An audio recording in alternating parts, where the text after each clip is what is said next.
I wanna know what's going on, baby. Yes, I wanna know what's going on right now, people. Oh, what's going on, brother? Amherst is short of money, he's short of men, and he's not getting much help from the colonial legislatures. Now Sir Geoffrey raises the possibility of a weapon he would never consider using against a European foe. Could it not be contrived to send the smallpox among those disaffected tribes of Indians? We must on this occasion use every stratagem in our power to reduce them. We would do well to try to infect the Indians by means of blankets, as well as to try every other method that can serve to extirpate this execrable race.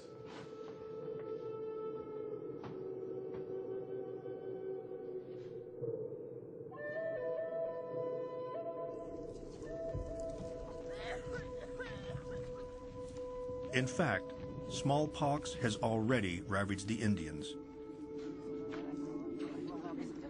Amherst's orders make little difference.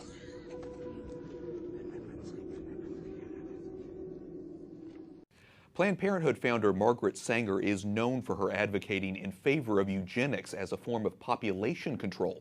Lauren Ashburn sat down with one expert for a closer look at the link between eugenics and Planned Parenthood. Joining us now is Angela Franks, author of Margaret Sanger's Eugenics Legacy, The Control of Female Fertility. Thank you so much for joining us. Thanks, I'm glad to be here. Describe eugenics to us. Eugenics is the belief system that a person's worth is measured by whether or not they're eugenically fit or unfit. And so eugenicists believe that there was a whole group of people whom they labeled the unfit, whose value was really less than people whom they thought were genetically superior. So, for example, World War II, when the Nazis used eugenics, they were trying to create a superior race, wiping out thousands of Jews, right? Exactly. So Margaret Sanger then used the eugenics movement to establish Planned Parenthood, which is, I think, what your book is about here. And how did she do that? How did she mold the narrative of eugenics to make it appealing to the entire population? Yeah. So in the 19-teens and 20s and 30s, eugenics was a very popular idea among people who were educated and elite. And so Sanger took this idea that some people were fit and some people weren't, and she connected it to population control with the slogan, quality, not quantity. And so her idea was that really this was going to save, the human race, that we were going to breed people who are of a higher, quote unquote, quality, instead of just having lots of people. So Planned Parenthood uses eugenics in what way? It's very clear in the early documents of Planned Parenthood that they were committed to eugenics. Now, after World War II, eugenics really lost a lot of popular support because people saw how murderous it could become.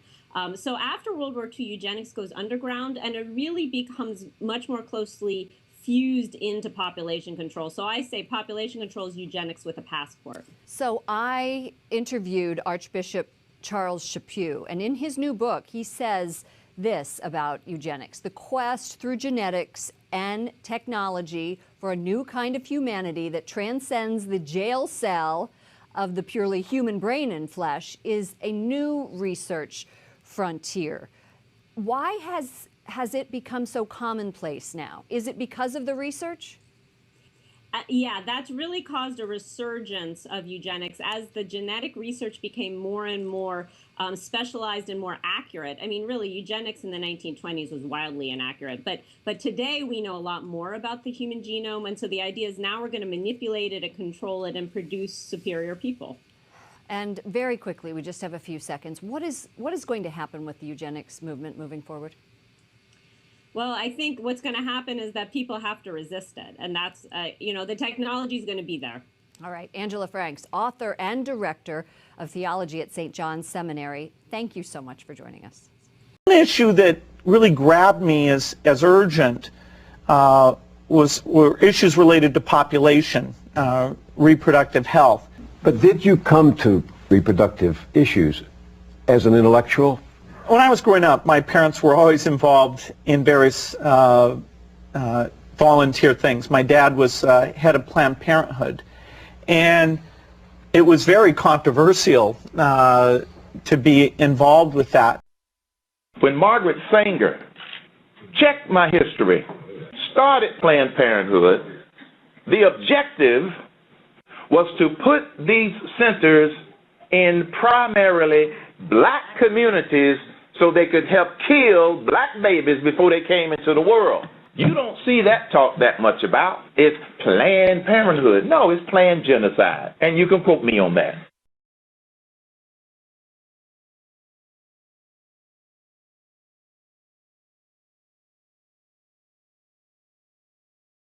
Planned Parenthood hails founder Margaret Sanger as a champion of civil rights. But one thing they don't talk about is the racism behind her fight to legalize abortion. A group of African-American leaders want to focus attention on her ideology and how it affected black birth rates. Abigail Robertson has more on this story. Margaret Sanger strived for a society that limited births to only those she deemed fit to have children.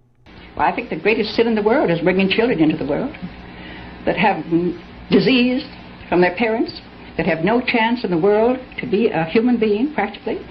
Delinquents, prisoners, all sorts of things just marked when they're born. That, to me, is the greatest sin.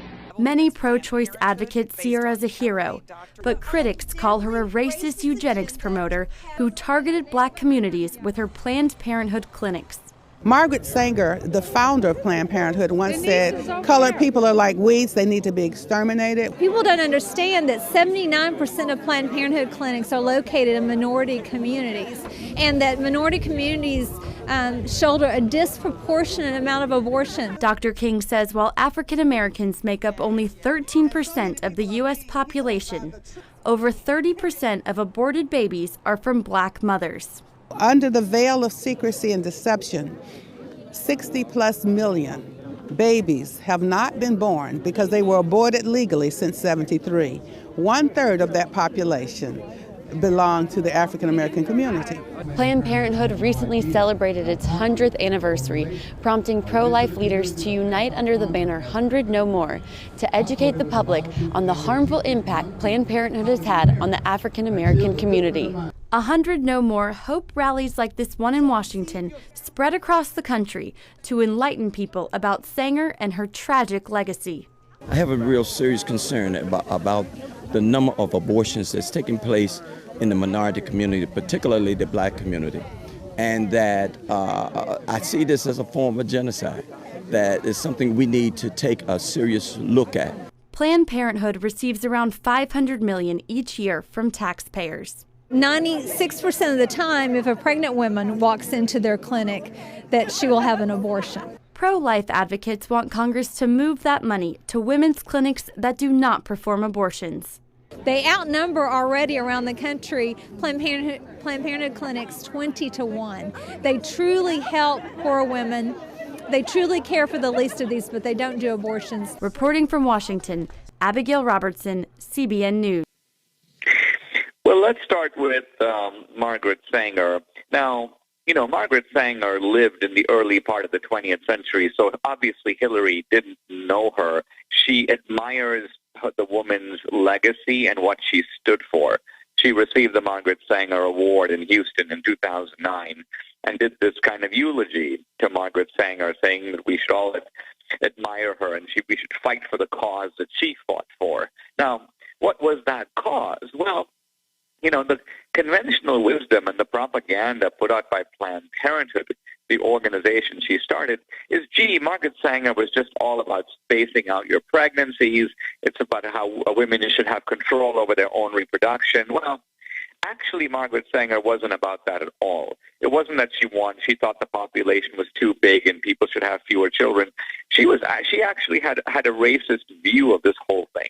And she thought that educated light-skinned people should have more children and uneducated dark-skinned people should have no children, and that if they couldn't be persuaded to do that, they should be forcibly sterilized. Now, Margaret Sanger's work was so impressive to a group of people, namely the Nazis, that they used it for the basis of their sterilization laws. These are the sterilization laws that affected delinquents and mental defectives and so on. Actually, this was before the Nazis even focused on the Jews. And also Margaret Sanger had something called the Negro Project, which was a basic project and plan to reduce the size of the black population in America. And she hired black ministers to be her sort of missionaries, if you will, to the black community to convince people to limit their reproduction.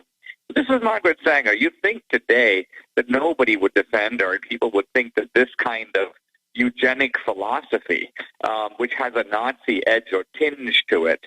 But no, Hillary knows all about this. She's not a fool, and she very self-consciously embraces Margaret Sanger.